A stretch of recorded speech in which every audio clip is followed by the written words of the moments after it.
A very good evening and a very warm welcome to all those who are joining us for the very first monthly montage of PIM at a time that we are facing a new world, a new business world, a time of great rethinking, reimagining, and relearning.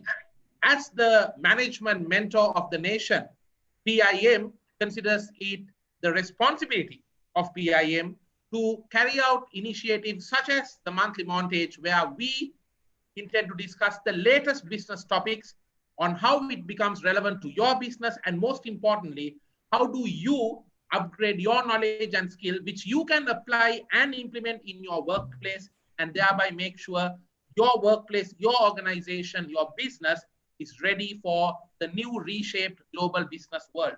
Because when your business prepares for the latest, indeed, we will always see that the country's economy also preparing for the new business world. And with this intention, we intend to kick off the monthly online discussion series, the PIM Monthly Montage, under the leadership and direction of our Director of PIM, Professor Ada Ajanta Dharmasiri. Without further delay, I would like to now hand over the proceedings of today to the moderator of this evening, Professor Ajanta Dharmasiri, who is joining us despite having a very busy schedule and having, in fact, to attend another very important event as well. Professor, over to you. Thank you, Tarandu. A very good evening to each and every one of you. Welcome to the first ever PIM monthly montage. The word montage is associated with a collection of ideas, thoughts, and facts. It's an assortment of a variety of thought-provoking, inspirational ideas so that we could collate and we could do something meaningfully together.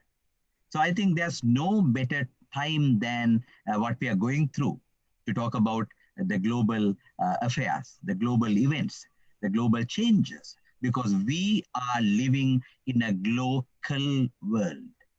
Global, local barriers have not been, the barriers have become more and more blurred the way things are happening. So I'm very happy that to launch the first ever such online discussion series. But having said that, I must confess, there's a thought in the society that we have a global pandemic and we have a webinar epidemic. There are webinars all over. So this is something different. This is something of a special purpose. It is to facilitate an online discussion series. So we promise to showcase the veteran PIM faculty as well as the industry experts. So today we have such a rare combination. On one side, we have Dr. Trevor Mendes coming from an industry background and also the current head of affairs, head of academic affairs of PIM. And on the other hand, we have Mr. Asanga Ranasinghe, who is an executive director and chief marketing officer of DIMO. And both are prestigious products of PIM, and including me, we showcase 3 products of PIM. So we are happy that we are contributing to the well-being of the society, and this is another step in that continuing endeavor. So the game plan is that based on the very appropriate topic that we have selected, reshaping the global landscape in terms of reshaping the global business map, and the variety of changes we see in the field of international business and in the field of global marketing. So we have 2 veterans who would share their thought-provoking ideas. So the game plan would be, first, Dr. Trevor Mendes would present an international business perspective, and then Mr. Asanga Ranasinghe would present a global marketing perspective. So on one side, we see the last few days of Donald Trump, and then they say the D-Day for democracy, the decisive day, where they ironically launched the COVID-19 vaccine in US. On the other hand, we see the dilemma of Brexit, where the British people are still struggling to reach a good deal with the European Union, and a largest regional trade agreement was signed recently. And you can hear about all those interesting dynamics in the geopolitical arena and the local world that we are experiencing.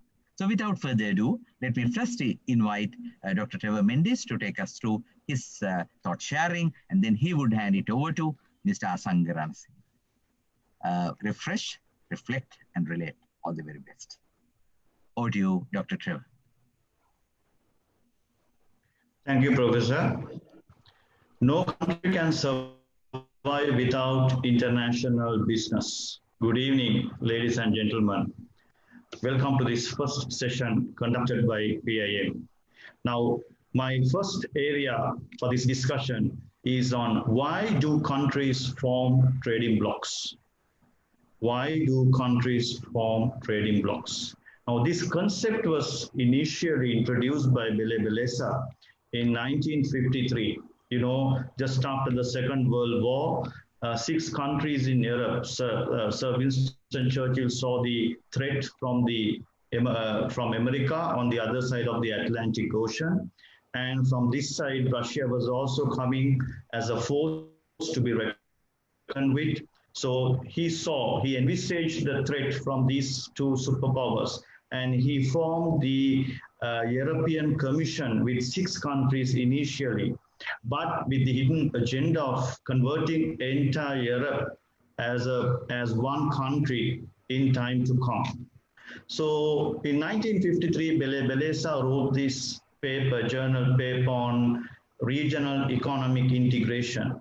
And after that, we have seen many countries, neighboring countries, forming trading blocs, such as the European Commission, and subsequently that became European Union, NAFTA, SAFTA, our own SAARC, Mercosur, Andean Pact, APEC, ASEAN, and recently, about say 1 month back, exactly 1 month back, on the 15th of November, RCEP was formed within 15 countries in Asia. So why do countries form trading blocs? Now, the reason for this is, like, there are many reasons. I will briefly explain one by one, very briefly explain one by one. Now, if you consider the competition in the global market that is so stiff and fierce, except for the multinationals and the companies that are involved in international trade, and especially the exports, other companies cannot even imagine the level of competition that they face in the global market. It's so stiff and fierce. That's why Sri Lanka has only few multinationals. Maybe like you can easily count them with your hand, with your fingers. So stiff. So when the competition is so stiff and fierce, sometimes any country or one country cannot face that level of competition as one country or as an individual country. So they just get together and form a trading bloc with the neighboring countries to face that global competition collective, form a collective force to face that global competition. That's the first reason. Then the second reason, as I said, the competition is so stiff, and also no country can survive without imports and exports. If I give you a classic example, in 1964, when Pinochet became the president of Chile, he said, my country has so much of resources, I can develop it without any imports or exports. But you know what happened to Chile under Pinochet? So that's why, so today imports and exports and international trade and business are so important, so pivotal. So to compete and to reap the benefits of international trade, countries have to synergize their trading efforts. So when they try to synergize their trading efforts, automatically and naturally, they have to form a trading bloc to use as a combined force. That is the second reason.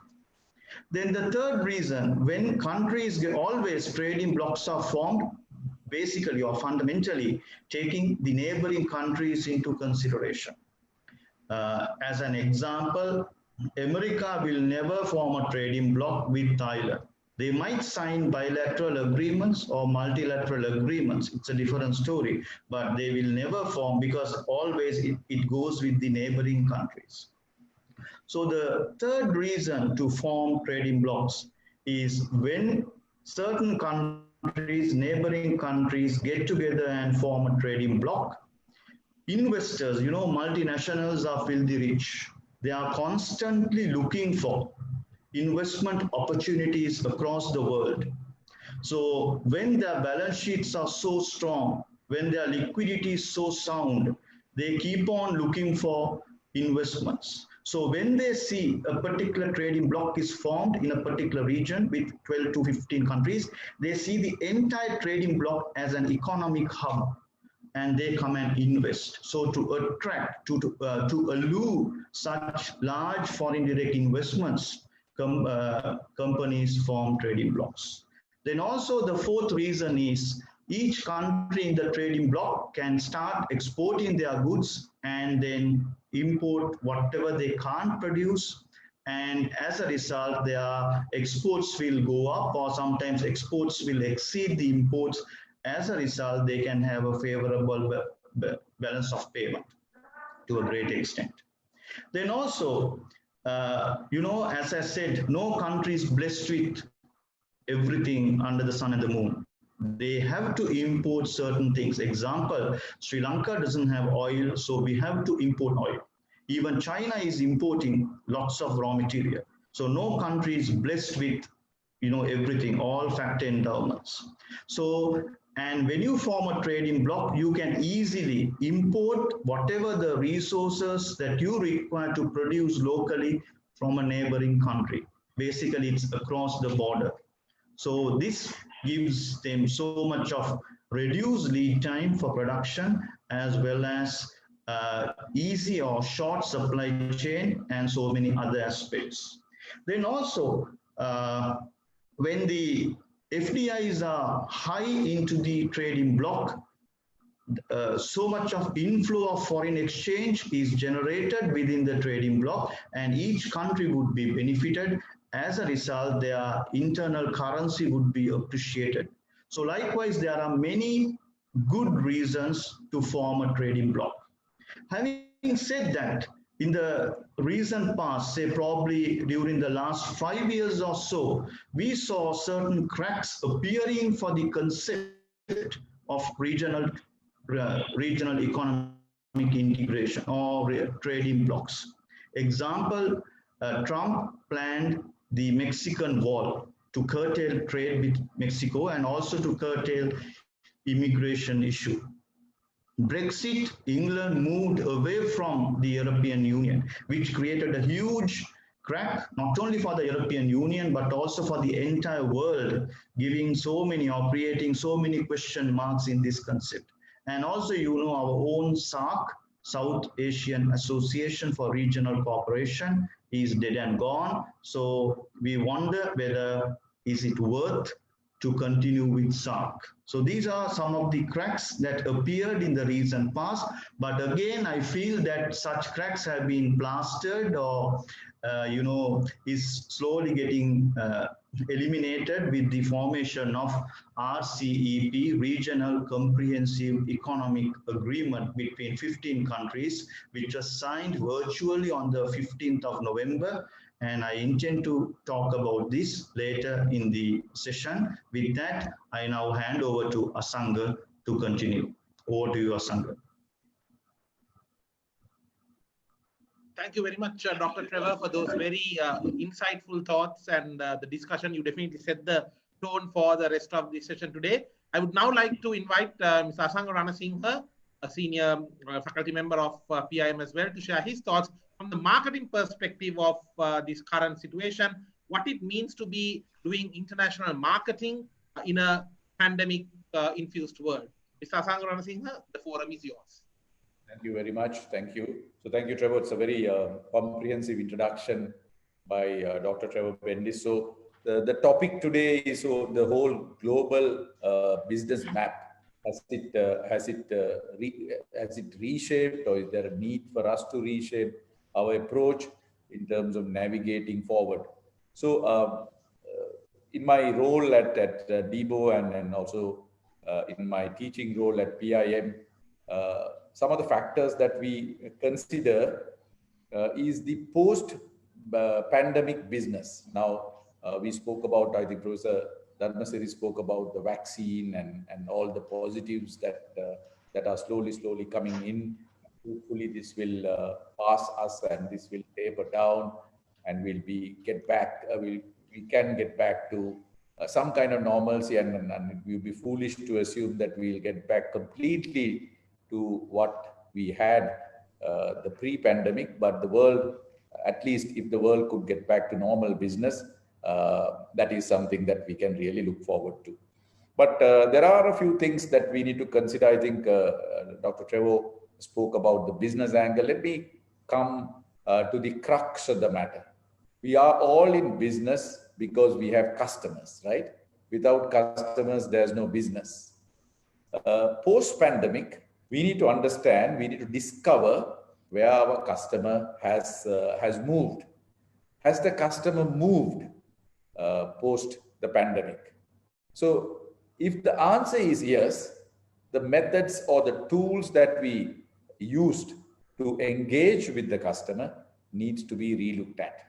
So therefore, the customer engagement strategies or the way we engage with the customer has to be relooked at. We need to re-engage with our customers. It could be in the way we messaged our communication. It could be in the product forms or the services that we offered. It could be the entire value equation that we offered to the market, or it could be the go-to-market strategies of the companies. I think the entire price value cost equation need to be relooked at, because if you assume the post-pandemic customer has not moved, I think we are making a big mistake in our businesses. More than ever before, we need a customer-centric philosophy across the organization. It cannot be only in marketing, or it cannot be only in sales. A customer-centric philosophy has to run across the organization. The need is has never been as it is today. We all, wherever we work, whether we are in finance or supply chain or wherever we work, we have to have a meaning in what we do. Customer philosophy is something that we need across the business. That's my first point.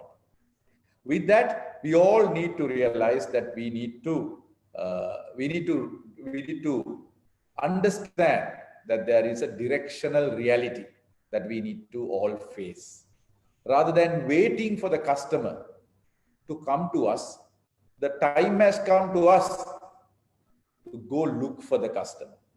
If we wait for the customer to come, customer is not going to come, because as I told you, the post-pandemic customer has moved. Now the movement will vary from industry to industry, leisure industry, hotel industry, supermarket industry, the entire shopping malls.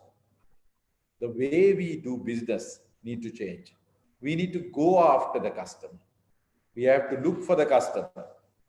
So the whole velocity required to adjust the directional reality, of course, depends on the industry that you're in. The velocity depends on the industry. If you're in leisure, the velocity has to be very high.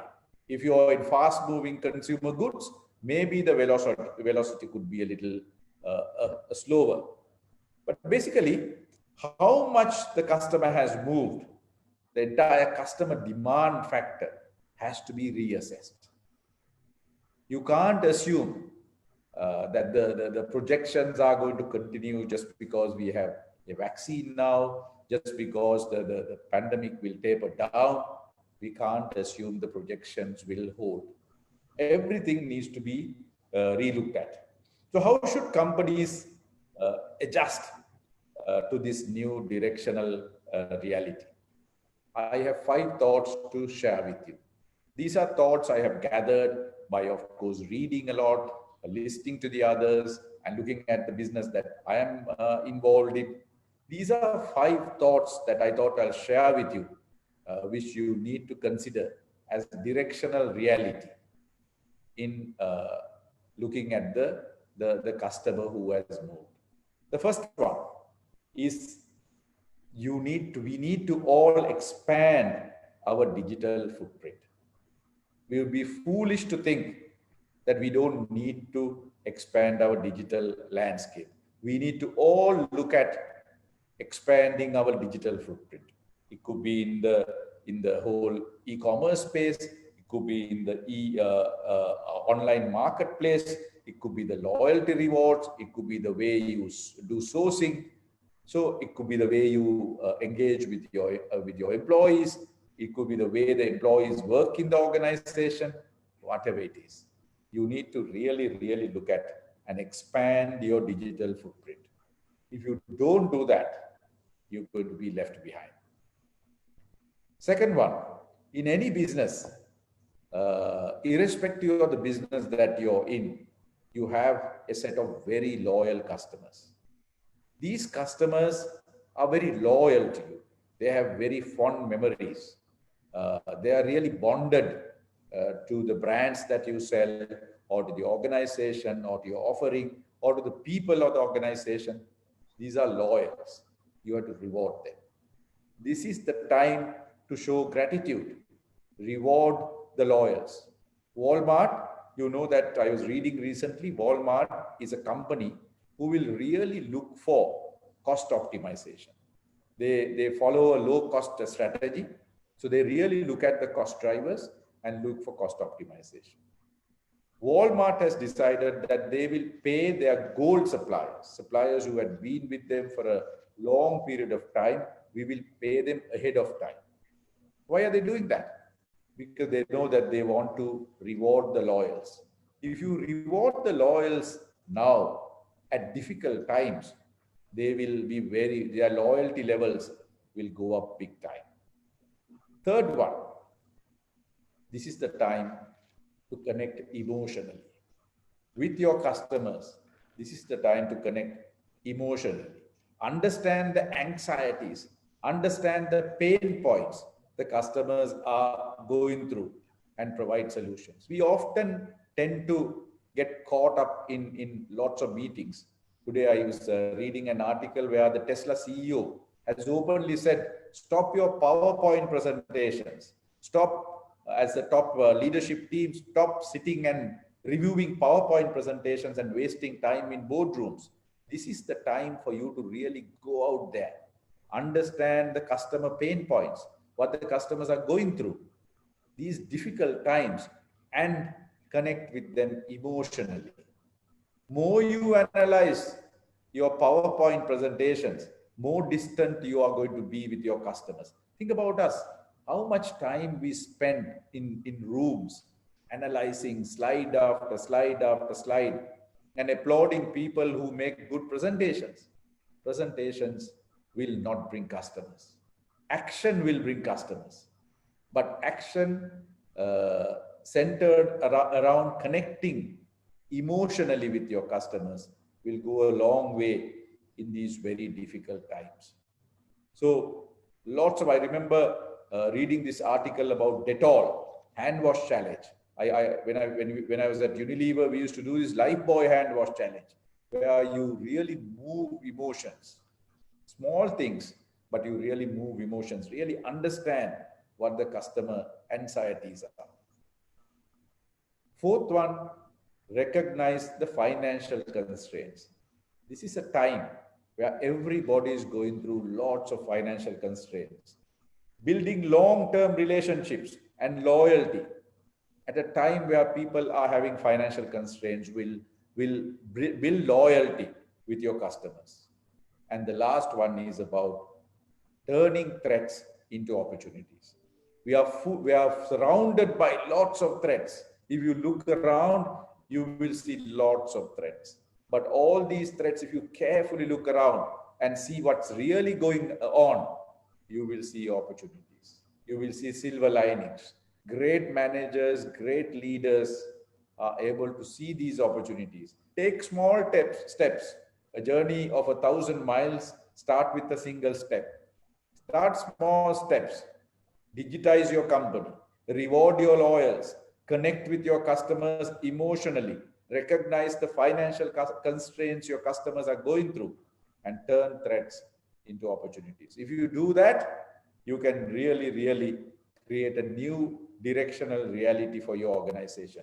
It will bring a new philosophy across the organization, which is customer centric, which will really, really review and revise the price value cost equation. Thank you. Thank you very much, Mr. Asanga Ranasinghe, for those very valid thoughts, especially those 5 points. I think it's something we all can definitely take to our heart and take back to our organizations. So since you're on the clock here and you need to leave a little early, I would like to share this question with you. We have received through Facebook.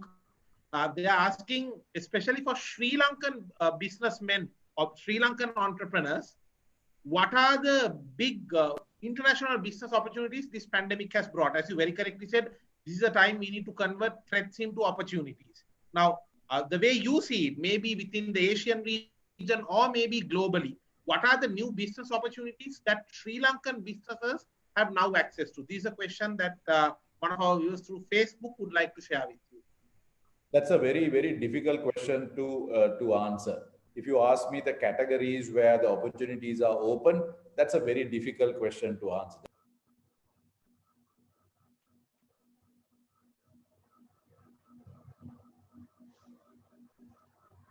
I believe you have been muted. Sir, 1 minute.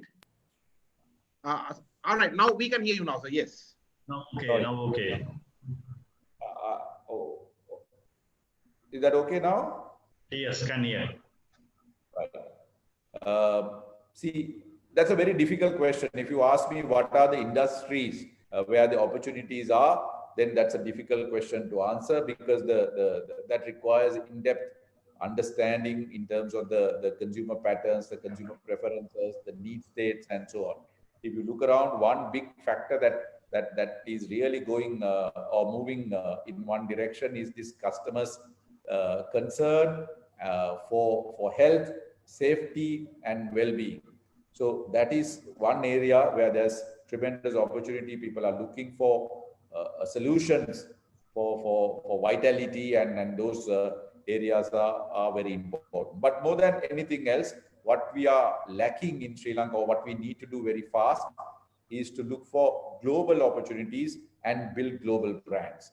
Now, if you look at some of the brands that Sri Lanka has, sad to say, we haven't really exploited the entire world as our target market. We have looked at either parts of Sri Lanka, or some brands have gone beyond Sri Lanka, but still limited to expatriates, Sri Lankan expatriates who live in those countries. Great brands, like if you look at Amul of India, look at the world as their market, and then identify a segment, identify a niche, and then really go after that segment. Sri Lankan tea, unfortunately, only brand we have, or only significant global brand we can think of is Dilmah.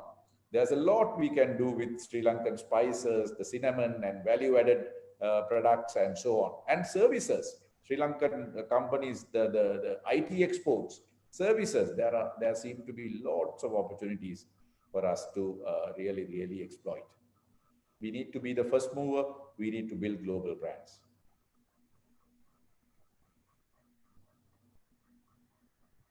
Tarindu. Thank you very much, Mr. Asanga Ranasinghe, for those very valuable thoughts.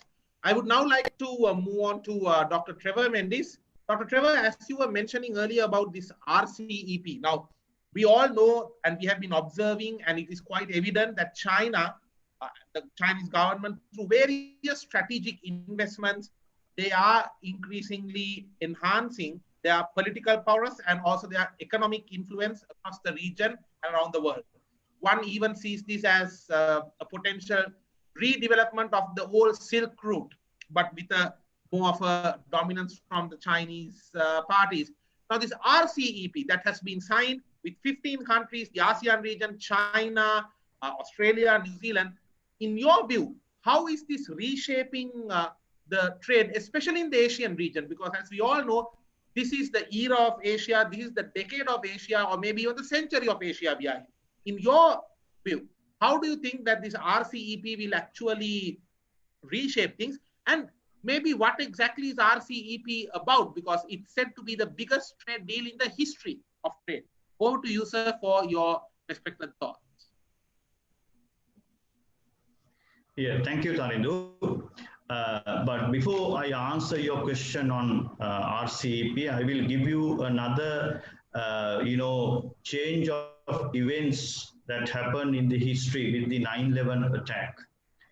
In September 2001, when the Twin Towers were attacked, up to that point, multinationals were investing in developed nations.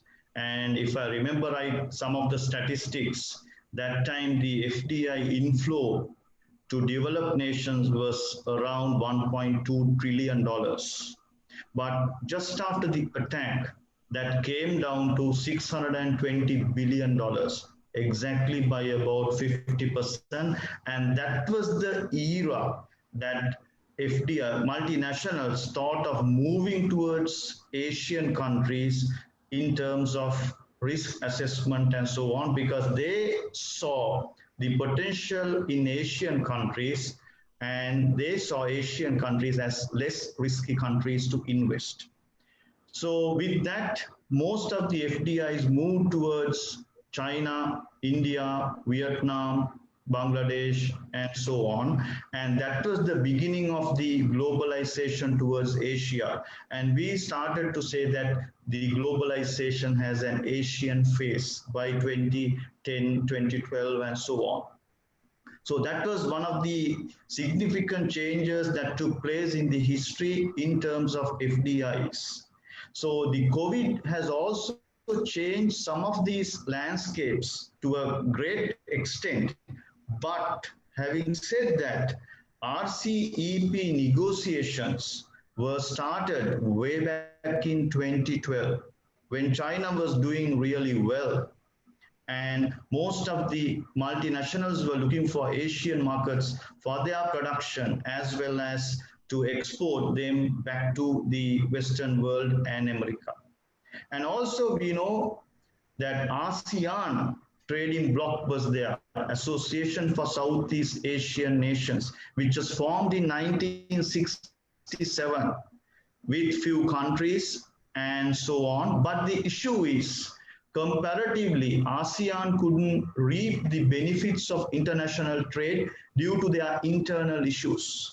Now, if you make a comparison with the European Union, to get the membership of the European Union, all member states have to fulfill certain requirements. They have to have a referendum and get the public consent more than 52% to accept the European Union, European judiciary, European parliament, European flag, and so on. Then to tame their inflation around 2% and to record a GDP growth for about 3% continuously, and so on. So once these requirements or prerequisites were met, only they can apply. But ASEAN, so that's why most of the European Union member states are politically sound, politically stable, and economically sound. But compared to ASEAN states, they were having their own issues, except for a few countries like Singapore, Taiwan, and so on. You know, Cambodia has been having issues, Thailand has been having issues, and all that. So they were more worried about their internal issues rather than focusing on international trade and international business. So while having these things only, China was coming up as an economic force in Asia, threatening all other superpowers, including Russia and mainly America. And they wanted to dominate the entire world in terms of, not only in terms of trade, but also in all other dimensions. So negotiations were started in 2012, and ironically, even India was a member state, and India was also supporting China for these negotiations. But last year, in the 11th hour, India withdrew from the negotiations, and India didn't sign the virtual agreement on the 15th of November 2020. because they were having certain issues with the rules of origin concept and various other things. So basically, China has taken the leadership for this RCEP trading bloc. RCEP stands for, as I said earlier, Regional Comprehensive Economic Agreement. But again, now in the recent past, Japan was not in good terms with China due to various issues. North Korea was creating issues in the region, and Australia was having few issues with China, and America was also dealing with various other countries and all that. And also America came up with the concept of China plus one strategy, that is to advise FDI countries and multinationals not to invest only in China, but China and another country. So that's the meaning of China plus one strategy. So while all these things were happening only, China started negotiations for this RCEP about 8 years back, and they saw the end of the tunnel about 1 month back by virtually signing the agreement.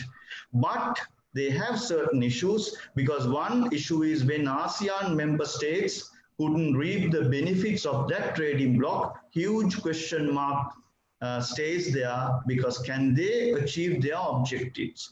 And also, if you really read between the lines, and a closer scrutiny of these terms and certain conditions of RCEP would reveal that these 15 member states have agreed to liberalize their economies and to remove tariff by 90% in 20 years' time, or over a period of 20 years. But the question is, in most of these states or countries have to have their elections at least once in 4 years or 5 years or 6 years. So practically, when a government changes, most probably if they have agreed to continue the trading bloc RCEP, that is all right.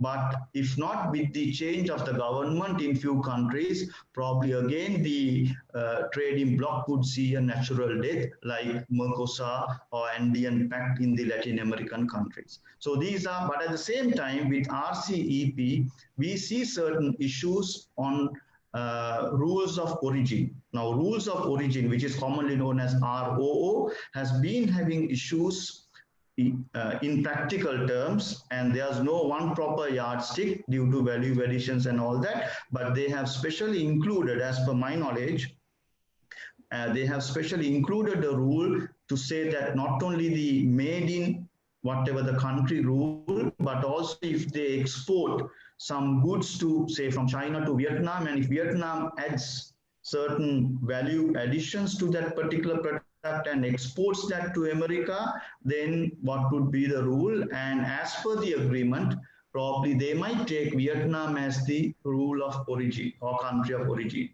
So then that would create so much of room for Chinese exports to indirectly export their products to other countries. This should create another question mark. It's too early to state that, but with my, as a strategist, with my envisaged position about this, I can predict this. This might happen, not happen, but these are some of the issues that would crop up in time to come. Thank you. It's over to you, Tariq. Thank you very much, Dr. Trevor. I think you very correctly and very subtly mentioned what the very, I would say, more like a master plan of China to probably gain some more economic dominance. But as you said, it's too early to call. And it can't be a coincidence that at a time, COVID-19 has led many organizations and countries to look for a China plus one strategy for their sourcing. A China-led economic, comprehensive economic agreement, the RCEP, coming into action, clearly sort of is more like a damage control as well, whereas more business moves on to the other countries in ASEAN, China might still have a little bit of an edge and a control over that trade.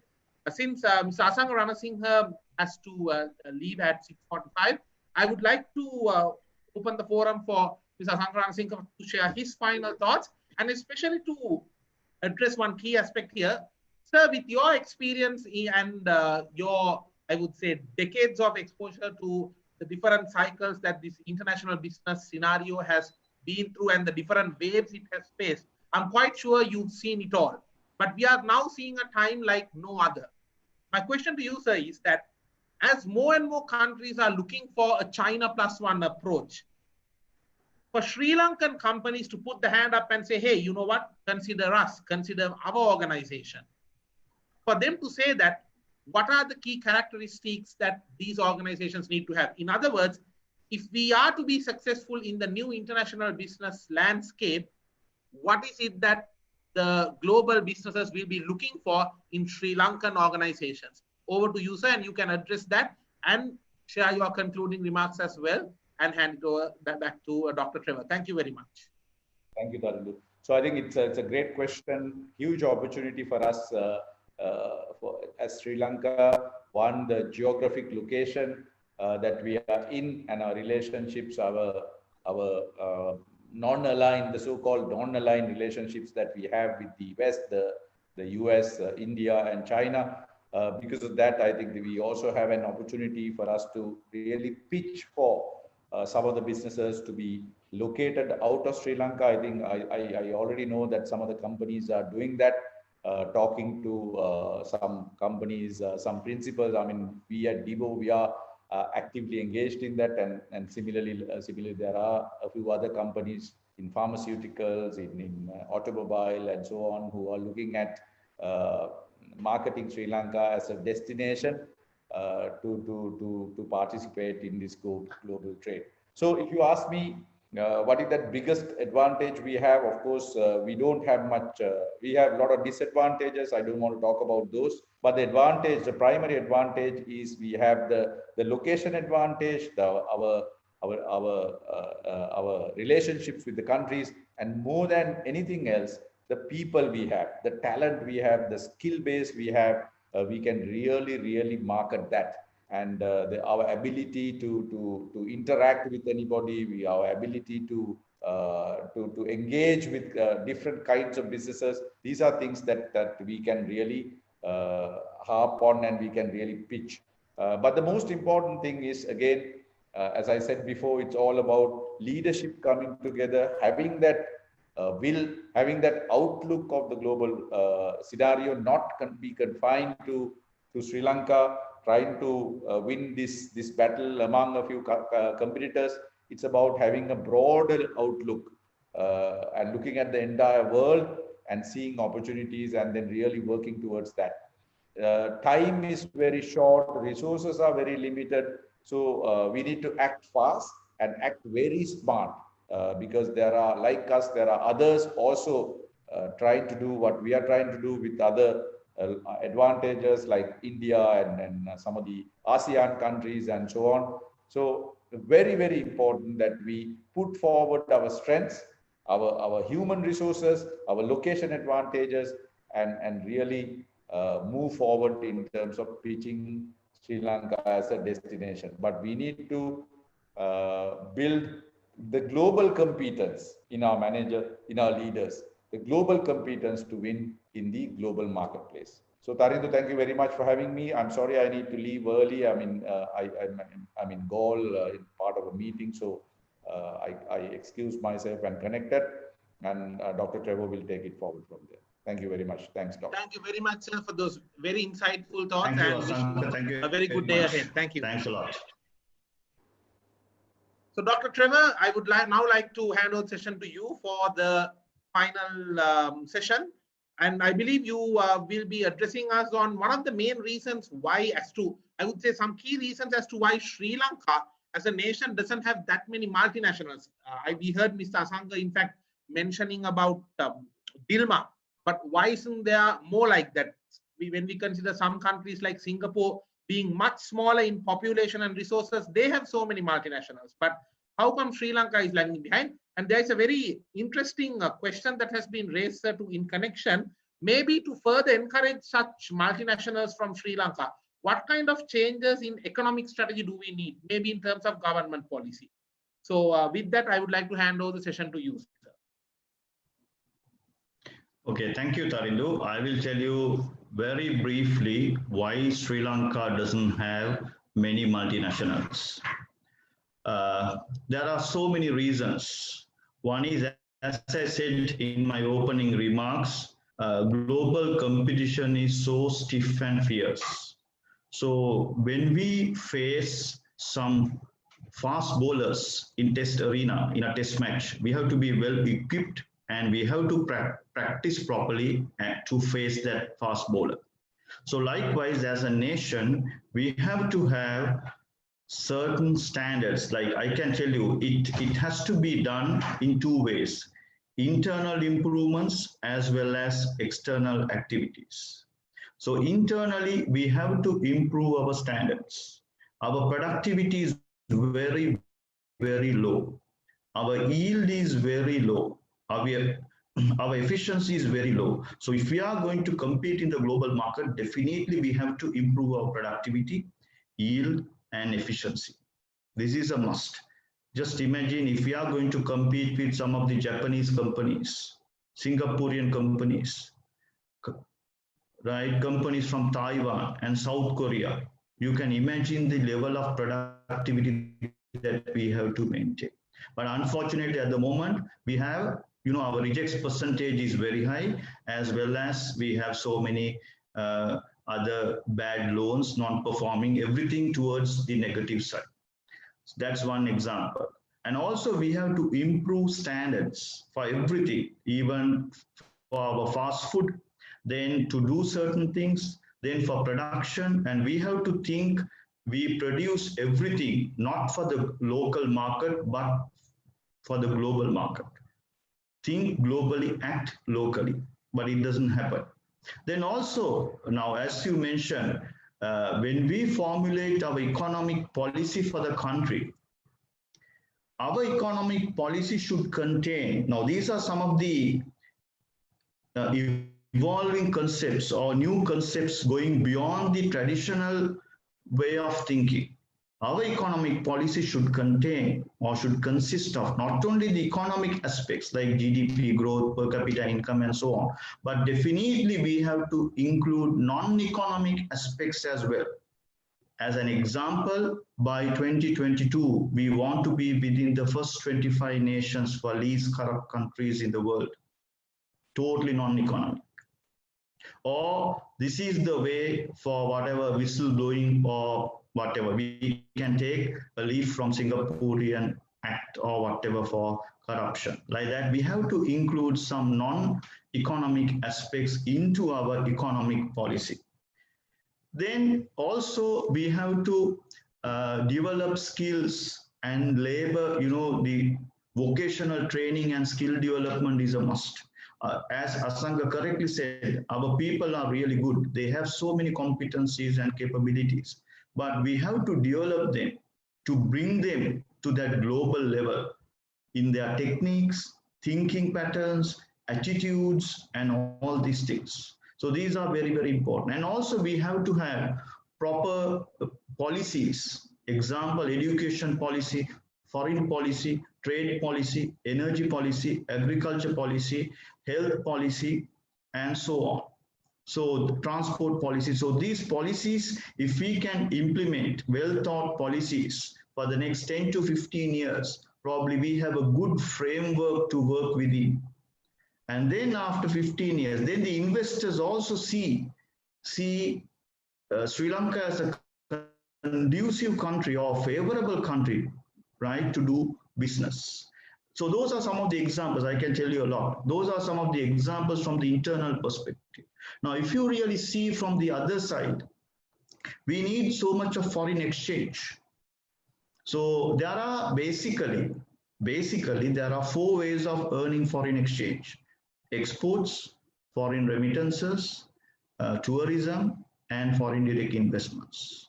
So we have to have proper strategies to address these 4 areas, and sometimes also to work with our ambassadors and high commissioners in other countries in congruence with those strategies. As an example, when it comes to tourism, I have never seen our Sigiriya when I visit some other country, at least by way of a hoarding or in a particular website or whatever. But if you see other countries now, Thailand earns, I'll give you some examples. Thailand earned $59 billion in 2018 from tourism. Vietnam attracted $11.9 billion in 2018 as FDIs.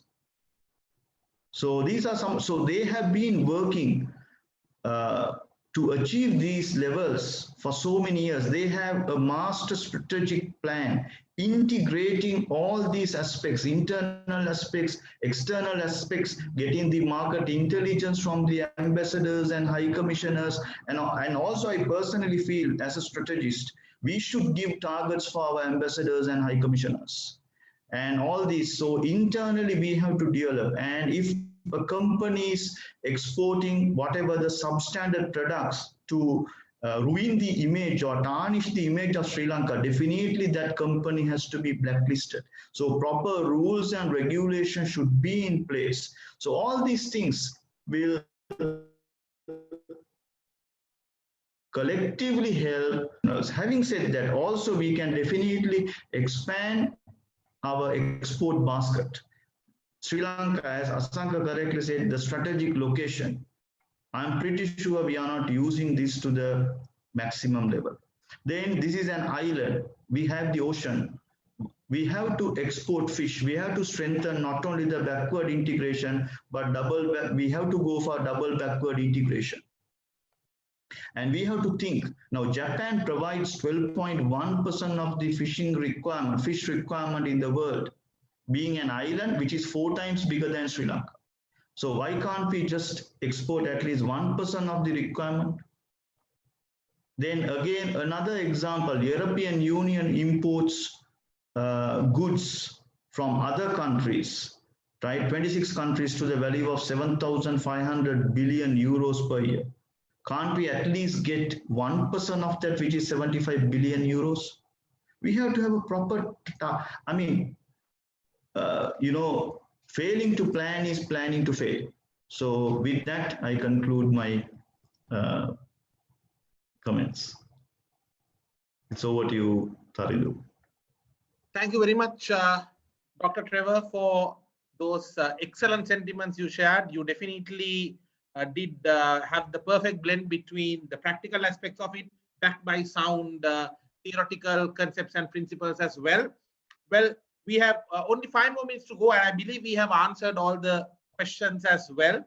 So let me take this opportunity, since our director, whose excellent guidance and vision has led to us having a forum like the monthly montage, which we will be continuing on a monthly basis on the very first Thursday of every month. Of course, this time we did have to shift the date due to some unavoidable circumstances. Now, everyone is probably quite keen and interested to know what is going to be the theme of our second monthly montage. Now, we did hear the sentiments echoed by both Dr. Trevor, our head of academic affairs of PIM, and Mr. Asanka Ranasinghe, about how we really lack global brands going from Sri Lanka, taking the name Sri Lanka out there. Having said that, there are some established brands like Dilmah that have done it very well. And we have some of our own PIM alumni members, students, who have gone on to use their knowledge, their entrepreneurship, sharpening their skills, their entrepreneur skills and business skills from the PIM MBA and other very valuable programs we offer. And they are now building brands and in Sri Lanka and taking them to the world. Now, one such brand which we definitely do see is called the English Tea Shop. The English Tea Shop, my friends, is a very, I would say, a trendy brand, a tea brand, where Mr. Suranga Herath has built it from ground up, and how today it's worth over 22 million pounds. Now, in our second monthly montage on the 7th of January of the new year, this is only the start. This is a program and a concept which we hope will indeed grow in leaps and bounds. And in that, we will be having, once again, moderated by Professor Ajanta Dharmasiri, the director of PIM. And the panelists will be Dr. Travis Pereira, who is a senior management consultant at PIM, and I would say an expert and a veteran in the field of business development.